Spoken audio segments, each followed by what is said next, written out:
Hay que recordar que tienen que hacer las actividades. Y el Gonzalo que me la envió a las 11:55, pero la envió por lo menos. ¿Ya? Cosa que no todos hicieron.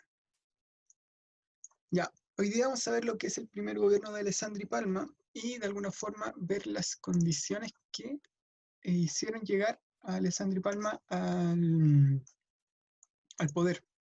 ¿Ya? Alessandri Palma es uno de los presidentes que es de alguna forma más recordado y viene de las familias políticas actualmente. De hecho, hasta el día de hoy hay alcaldes y diputados que son Alessandri. ¿Alguien ha escuchado a alguien que sea Alessandri o no?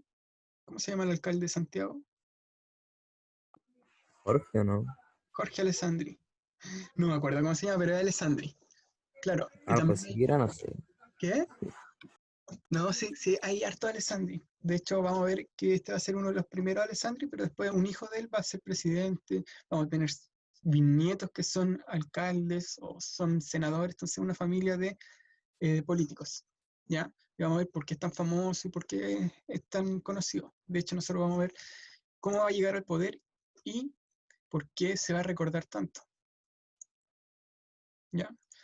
A ver, recordemos un poquito qué ocurría antes del siglo XX o a fines del siglo XIX. ¿Ya? Tenemos que recordar lo que era el auge del salitre. Eso lo vimos el año pasado, que tiene que ver con la modernización del país. A ver, aquí viene un poquito lo que tiene que ver el salitre. ¿Qué era el salitre? ¿Quién se acuerda? ¿Qué era el salitre? Fertilizante. Un fertilizante, ¿ya? ¿Y para qué más servía ese fertilizante? Además de ser un fertilizante que hacía ganar a Chile mucho dinero, también servía para hacer pólvora, etcétera, etcétera. Entonces era un recurso natural que era muy importante para Chile y de alguna forma Chile ganó mucho dinero gracias al salitre. ¿Ya? De hecho, Chile fue uno de los países de alguna forma más ricos de América gracias al salitre en ese tiempo. ¿Ya? Entonces, de alguna forma se inició lo que era el proceso de modernización del país. ¿Qué quiere decir? Chile se empieza a modernizar, empieza a llegar como la tecnología de la época, se empieza a iluminar, empiezan a llegar los trenes, empiezan a llegar de alguna forma toda la tecnología de la época. Ya es como que nosotros empezáramos a ganar mucha plata y empezar actualmente a llegar trenes de velocidad, cambiar a los metros, por esos metros hicieran un tren de Santiago a Valparaíso súper rápido. Entonces se empieza a modernizar. Va ocurriendo una modernización. Es decir, y la ciudad va a ir creciendo. ¿Ya? ¿Cuál es el problema de las ciudades cuando empiezan a crecer? ¿Alguien me puede decir? ¿Alguien ha escuchado sobre las megaciudades alguna vez? Que las megaciudades son ciudades gigantes. No, profe. ¿No? Ya. Son ciudades gigantes que el problema que tienen es que vive mucha gente. ¿Ya? Hay más gente, ¿sí? Como dice el Dylan. ¿Y cuál es el problema de que haya más gente en una ciudad? ¿Cuál será el problema de que mucha gente viva en una ciudad? O que toda la gente de los Necesita campos más recursos, se necesita más recursos y más además casas. más casas, ¿ya? Y si no hay, ¿qué pasa? Si la ciudad todavía no está preparada para eso, se empiezan de alguna forma a segregar, ¿ya? Y empiezan a haber sectores que son más pobres y sectores más ricos, ¿ya? Y eso es lo que va a pasar de alguna forma con Santiago. Va a empezar a llegar mucha gente a Santiago a trabajar y de alguna forma va a quedar como es la ciudad que conocemos hoy en día, que de alguna forma hay unos sectores muy ricos y unos sectores muy pobres que están más a la periferia, ¿ya? Entonces, eso va a empezar a ocurrir en Santiago, ¿ya? Y van a existir las clases sociales muy marcadas, ¿ya? Que sería como la clase alta, clase media y clase baja, pero aquí tienen un nombre más específico, que sería la oligarquía, ¿ya? Que la oligarquía era la clase alta en ese sentido, ¿ya? Casi siempre eran los políticos, los grandes bancos, ¿ya? Estaba compuesto por la burguesía, principalmente. Nosotros podemos decir que eran aristócratas, etcétera, etcétera. La burguesía o la oligarquía es lo que se conoce como la clase alta, ¿ya? Y eso tenemos que tenerlo claro. Aquí ya existe una clase alta bastante poderosa. Y si nosotros nos ponemos a ver en la actualidad, por ejemplo, en los últimos presidentes de Chile, casi todos han sido de familias de la oligarquía pasada. ¿Ya? Por ejemplo, Piñera de alguna forma es familiar bisnieto, no sé qué algo, de un expresidente de Chile. ¿Ya? al igual que Marco Enrico Minami, también era familiar de un político, y Eduardo Frei. ¿Ya? Entonces vienen de familias que han tenido mucho dinero en la actualidad. Entonces, eso no ha cambiado mucho. Ya, si tenemos la clase alta, que es la oligarquía, ¿qué clase nos falta ahora? ¿Cuál creen que nos falta? La clase baja, ¿no? Ya la clase baja, pero también al La medio clase media. la clase media, ¿ya? Que aquí es cuando empieza a surgir la clase media, a principios del siglo XX, ¿ya? Nace principalmente gracias a las políticas de educación del país, ¿ya? Eso tenemos que tenerlo claro. Gracias a la educación, por ejemplo, los obreros se educaban y podían acceder a mejores trabajos. Y la clase media aquí empiezan a ser los profesionales, abogados, médicos, profesores, arquitectos, etcétera, etcétera. Administradores públicos y militares, ¿ya? Eso es súper tener claro. Entonces las clases medias eran como los que estaban un poquito mejor que las clases trabajadoras, pero no estaban al nivel de una oligarquía que tenía todo el dinero, que eran dueños de bancos, dueños de empresas, terratenientes, políticos, ¿ya? Entonces aquí empiezan a ser la clase media, pero siempre teniendo en cuenta esto, ¿ya? Que es bajo la educación, ¿ya? Es súper importante. Si yo por ejemplo, la prueba que van a tener como en 2 semanas más, se lo estoy diciendo ahora, esta es una pregunta: ¿por qué nace la clase media? Principalmente gracias al aumento de las políticas de educación, ¿ya? Las políticas de educación que empiezan a nacer a fines del siglo XIX, como por ejemplo la obligación de que vayan al colegio, enseñanza básica y enseñanza media, va a hacer que nazca esta clase media, ¿ya? Porque van a poder acceder a mejores trabajos, etcétera, etcétera. Y finalmente, como dijo el Claudio, estaría la clase obrera, o que tienen nombre de clase baja o clase proletaria, ¿ya? Entonces puede ser clase obrera, clase proletaria, etcétera, etcétera. ¿Qué van a ser los trabajadores asalariados? Principalmente los que trabajan en fábricas, salitreras o campesinos, ¿ya? Acá tengamos en cuenta que principalmente la clase proletariada, los trabajadores, son ex campesinos que se van a vivir a la ciudad por esta idea de modernización. Como empieza a llegar la industrialización a Chile, todo empieza a caer en la ciudad. Entonces la gente tiene que trasladarse a la ciudad a vivir.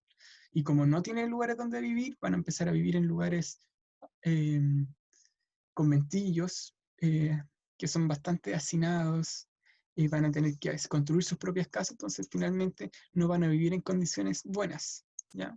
Por ejemplo, acá vemos, yo le expliqué a ustedes lo que era un conventillo, ¿no? ¿Alguna vez? El Sí. año pasado, ¿sí? Que es una casa donde tienen bastantes habitaciones. Ya imagínense, mucha gente viviendo ahí. ¿Cuál es el problema? Se hacinan. Ya, a ver, este es lo que tenemos que ver hoy día un poquito, la cuestión social. Ya. Dylan, ¿estás? ¿Puedes leer? ¿O Claudio? ¿O otra persona que nunca lea?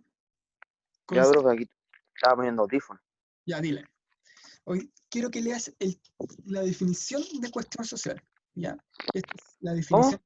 la definición de cuestión social que está acá, Todo eso que está ahí. ¿ya? Esta es la definición de lo que es la cuestión social, para que tengan un poquito más claro. Ya, Dylan, por favor. La totalidad de consecuencias sociales, laborales, ideológicas de la industrialización y urbanización nacientes, una nueva forma dependiente del sistema de salarios, la aparición de problemas cada vez más complejos pertinentes a vivienda obrera, atención médica y salubridad, la constitución de organizaciones destinadas a defender los intereses del nuevo proletariado, huelgas y demostraciones callejeras, tal vez choques armados entre los trabajadores y la policía o los militares, y cierta popularidad de la idea extremista, con una consiguiente influencia sobre los dirigentes de los amonestados trabajadores. Ya. Muchas gracias, Dylan. Entonces, a ver, aquí hace una definición de lo que es cuestión social, porque la cuestión social no es una cosa, sino que son muchas cosas que van a suceder. Por ejemplo, en Chile se le va a llamar la cuestión social muchos problemas que van a derivar de la pobreza principalmente. Como dice, como la vivienda obrera, la atención médica, la salubridad, todos esos problemas se van a llamar cuestión social, pero también otras cosas se van a llamar cuestión social, que son, por ejemplo, las huelgas que van a aparecer acá, ¿ya? Las marchas, los enfrentamientos entre los militares y los obreros, también se les va a llamar cuestión social.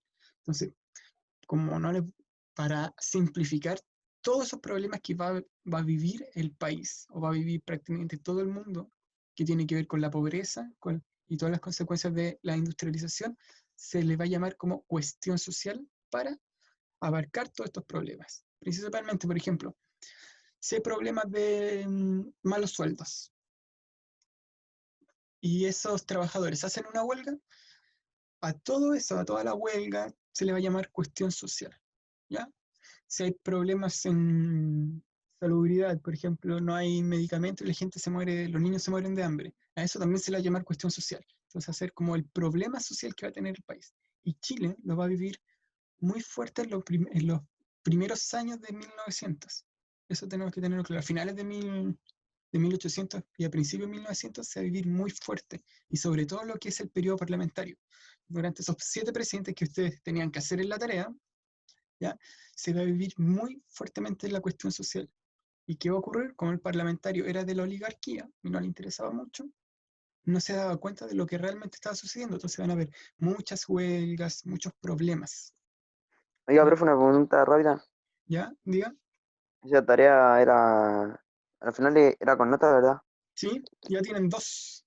Tú te la mandaste ayer las 2 tareas, Dylan, así que estás bien.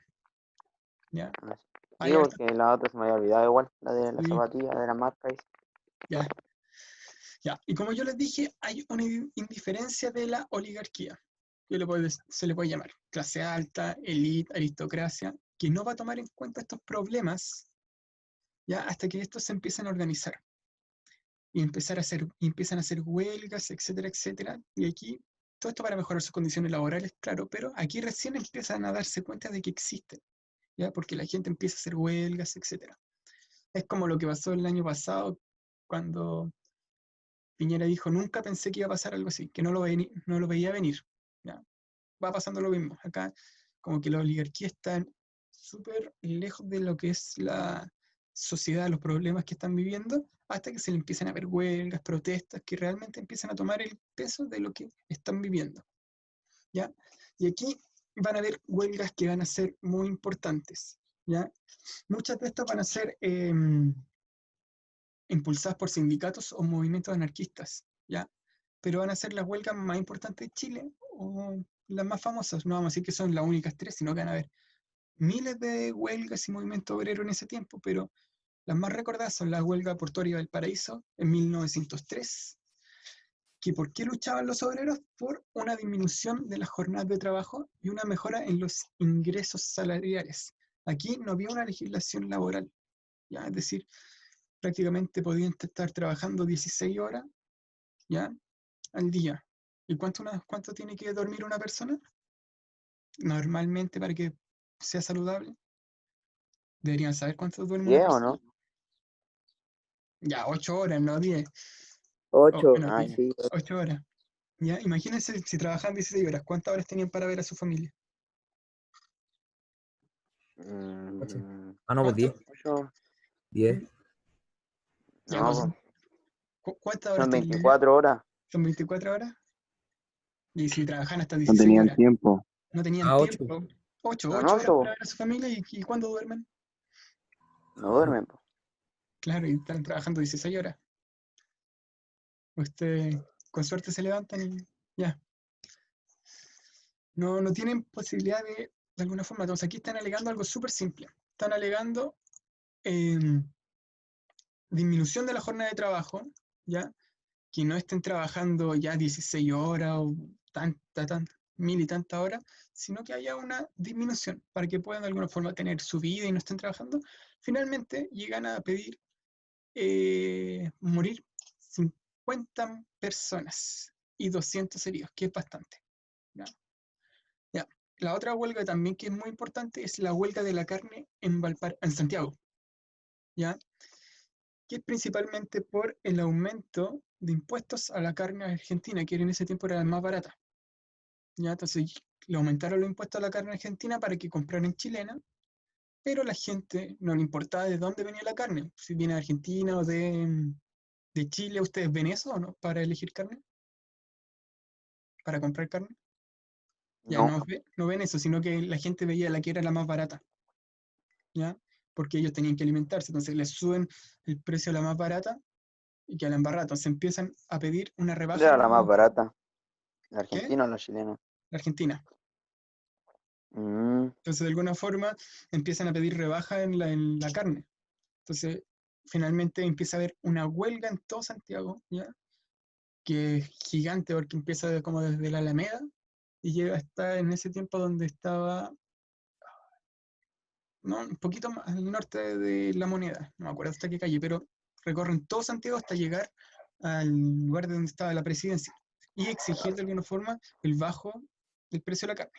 Finalmente acaba con 200 a 250 muertos, que es bastante. Ya imagínense que, por ejemplo, las protestas desde el 18 de octubre murieron, desde el 18 hasta el día de hoy, murieron como 40 personas, que es mucho también, ¿ya? Pero aquí murieron 200 a 250 en un día, o sea, en una protesta, que es bastante, y principalmente por las represiones de los militares. Y una de las más trágicas es la huelga de la escuela de Santa María de Iquique en 1907, ¿ya? Que principalmente exigen mejores condiciones de vida y laborales, ¿ya? En las salitreras, que era algo bastante simple. También exigen, por ejemplo, que se les pague con dinero y no con fichas, ¿ya? Entonces, finalmente, ¿qué va a pasar acá? Van a haber cerca de 2.200 muertos, ¿ya? Si el colegio tiene como 700 alumnos, se murieron 3 veces todo el colegio. Así va de los niveles de muerte.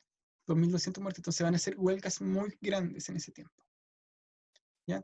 Y todo esto se le llamó como cuestión social, entonces tenemos que tener un poquito, tener en cuenta el clima político, ¿ya? Va a haber muchos problemas, muchas huelgas, y aquí es cuando de alguna forma va a salir Arturo Alessandri, ¿ya? Arturo Alessandri Palma era un abogado que fue electo diputado desde la zona norte, entonces conocía también los problemas de la zona norte, ya que en ese tiempo eran los que tenían como más dinero por el salitre, etcétera, etcétera. ¿Ya? Y Arturo Alessandri era un candidato de la Alianza Liberal. Ya yo les dije que tenían que buscar las alianzas, alianza conservadora, liberal, ¿ya? La alianza liberal que tenía partidos políticos radical, demócrata y liberales, ¿ya? Y de alguna forma, eh, ¿por qué va a llegar a ser presidente? Porque logra de alguna forma eh, entender las peticiones de los obreros. Intenta darle en su discurso, la gran mayoría está orientado a las clases sociales más bajas, ¿ya? Por ejemplo, él estaba compitiendo contra Barros Borgoño. Barros Borgoño hace sus discursos presidenciales en salones, ¿ya? Salones donde solo va la élite política, donde van la aristocracia, la oligarquía. En cambio, Jorge Alessandri hace sus discursos prácticamente en plazas, ¿ya? Y casi siempre sus discursos van orientados a convencer a los sectores de clase media y clase baja, ¿ya? Que finalmente son más.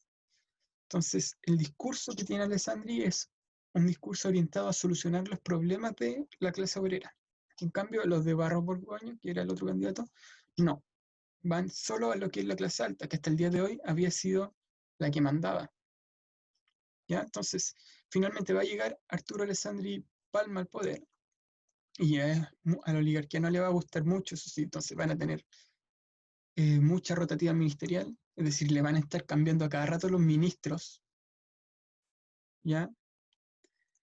Y el Senado tampoco le va a hacer mucho, mucho gusto que Alessandri esté en el poder porque de alguna forma rompe con los esquemas del parlamentarismo, ¿ya? Como, entonces aquí viene el problema de Alessandri con el Congreso, ¿ya? Además que también va a haber un problema con la economía. Entonces, además de que Chile ya tenía problemas económicos con todo lo que es la cuestión social, se le va a aumentar que el salitre empieza a bajar de precio por la creación del salitre sintético. Entonces, Chile va a empezar a tener más problemas y eso va a intensificar lo que es la cuestión social. ¿Ya? A ver, tenemos que entender que Alessandri de alguna forma va a entender que Chile va a necesitar un cambio, que la Constitución no le sirve al país porque la Constitución ha sido la que ha provocado todos estos problemas, ya que no han tenido de alguna forma solución a la cuestión social, que la élite esté muy separada de los problemas sociales. Entonces, Alessandri comprende eso y pide de alguna forma cambios en la Constitución, ¿ya? De alguna forma, y también cambios en lo que es el orden parlamentario. Él no confía en el orden parlamentario porque dice, los parlamentarios son de la oligarquía, son de la clase alta, entonces realmente no están ni ahí con los problemas que tiene la sociedad, ¿ya? Entonces, de alguna forma, intentó llevar todo ese descontento para ser presidente y sacar sus nuevas leyes que de alguna forma mejoraran la condición del obrero. Sin embargo, el Congreso no le está haciendo caso. Ya acuérdense que aquí el parlamentarismo, en realidad el Congreso es el que tiene el poder. Entonces puede ser el presidente que quiere hacer muchos cambios, pero si el Congreso no le da de alguna forma no le da importancia, el presidente no puede hacer mucho. Y aquí viene algo que va a hacer un cambio en general de lo que va a estar sucediendo, que se va a conocer como el ruido de sables. ¿Ya? Que no sé si ustedes saben, quienes fijan el sueldo de los senadores y diputados son ellos mismos, ¿ya? Que se le conoce como dieta parlamentaria. La dieta parlamentaria va a ser el sueldo que reciben los parlamentarios, ¿ya? Y quienes se regulan ese sueldo son ellos mismos, es decir, quienes dice que los parlamentarios ganan 6 millones, ¿quién manda que los parlamentarios ganen 6 millones? ¿Quién ¿Los se mismos parlamentarios? ellos mismos? Entonces, ellos mismos regulan su dieta parlamentaria. Si ellos se quieren bajar el sueldo, tienen que hacer una ley, o si quieren subirse, tienen que hacer una ley. ¿Qué va a ocurrir? El Congreso aprobó que se subieran el sueldo, ellos mismos. Es decir, ellos mismos dijeron, lo estamos haciendo muy bien como parlamentarios, Chile está muriendo de hambre, pero nosotros estamos bien, entonces nos subimos el sueldo. ¿Qué va a provocar? De alguna forma que el ejército, principalmente los jóvenes del ejército, intenten, se rebelen. Entonces van a llegar afuera del Congreso y van a empezar a pegarle con la espada a la muralla, a hacer sonido, de alguna forma como de amenazar al Congreso, de que lo están haciendo mal, ¿ya? Entonces aquí empieza el problema de que el ejército ya se le está poniendo. Imagínense, están ustedes en el Congreso, están legislando para subirse el sueldo y llega el ejército, se mete en medio del Congreso y empieza a hacer sonar sus armas. De alguna forma les da miedo al Congreso porque es como una amenaza de golpe de Estado, ¿ya? Y de que el propio ejército se vaya en contra de los parlamentarios. Entonces aquí los parlamentarios de alguna forma tienen que empezar a hacerle caso a lo que propone Alessandri, ¿ya? ¿Ya? ¿Qué va a ocurrir? De alguna forma, Alessandri se va a tener que ir del país por esto también y va a tener que renunciar, ya va a ser presidente y se le va a hacer como un autogolpe de Estado, porque finalmente los militares van a tener el poder y se lo van a devolver a Alessandri. ¿Ya? Esta es como una caricatura. Ya Alessandri se tiene que ir del país, renunciar por el ruido de sables, pero finalmente lo van a hacer regresar. Y al hacerlo regresar, él puede hacer todos los cambios que él quiere. Ya no sé si se nota acá, pero es como hasta Alessandri, que no sé si se dan cuenta, siempre tiene un perro ahí, porque era como su perro de campaña, ¿ya? Y está planificando como este autogolpe de Estado con los militares, ¿ya? La idea es que Alessandri pueda obtener el control total del Congreso, ¿ya? Entonces, después de esto, del ruido de sables y de que Alessandri pudo lograr tener el control, el Congreso tiene que aprobar distintas leyes, ¿ya? Principalmente leyes sociales como contrato de trabajo, seguro obrero, es decir, cosas que ahora encontramos básicas, como la ley de accidente del trabajo, tribunal de conciliación y de arbitraje, ley de organización sindical, ley sobre sociedades cooperativas y caja de empleados particulares, leyes que ahora son básicas, por ejemplo, la ley de accidente del trabajo, que si te pasa algo en el trabajo, una persona tiene que ir al hospital del trabajador y no una persona se hace cargo solo, ¿ya? Tiene seguro, contrato de trabajo, algo que es prácticamente obvio para regular la relación entre empleador y trabajador. Entonces, esas cosas obvias que actualmente las tenemos como muy obvias, en ese tiempo no existían. Entonces, gracias a esta como autogolpe de Estado que se hace Alessandri con el ruido de sables, estas cosas se empiezan el Congreso se obliga a hacerlas, ¿ya? Y algo muy importante que Alessandri va a poder hacer una nueva constitución, ¿ya? Que es la Constitución de 1925. Y acá algo también súper importante, que esta constitución la va a hacer Alessandri con diferentes personas, pero no se le va a preguntar a las personas que piden en la constitución. No sé si se han dado cuenta que Chile ha tenido 3 constituciones grandes, ¿ya? La constitución del 33, la de 1925 y la de 1980, que en ninguna de ellas la gente ha participado. No sé si han escuchado eso. Ahora que están hablando de la nueva constitución, en ninguna de estas constituciones la población ha participado. Esta sí fue de alguna forma impulsada por los problemas que existían en la población, en la cuestión social, pero la gente no participó en la constitución de 1925. ¿Ya? Entonces, es súper importante que tengamos en cuenta esto, la constitución de 1925, porque la constitución de 1925 va a hacer un cambio en el Estado, ¿ya? Tienen que tener en cuenta que las constituciones son súper importantes para el país, ¿ya?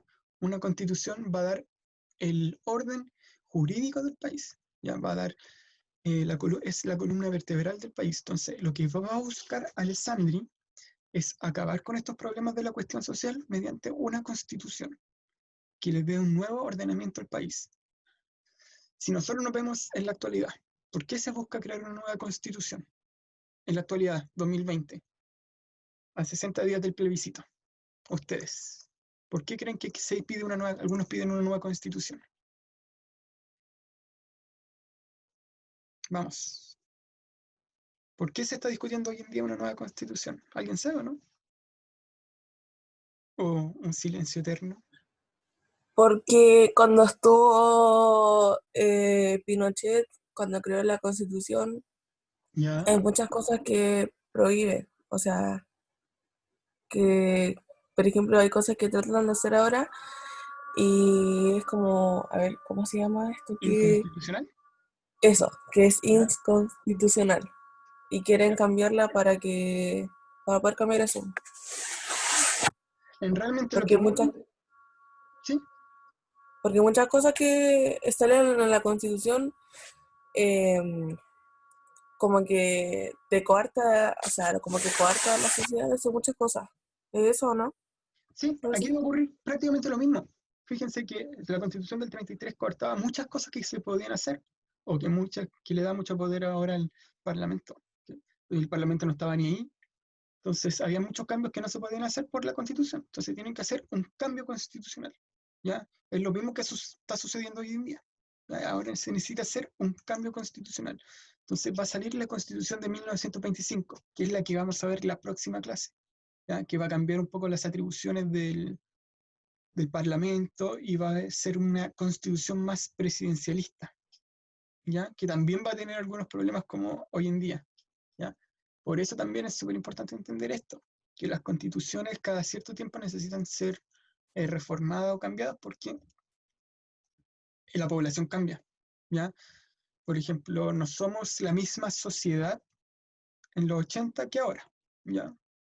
Independiente de la posición que tenemos como si consideramos la constitución de ahora legítima o no, no es la misma sociedad. Entonces, por ejemplo, como dijo la Kimberly, una constitución que coarta bastantes cambios que se quieren hacer, no es funcional a la sociedad que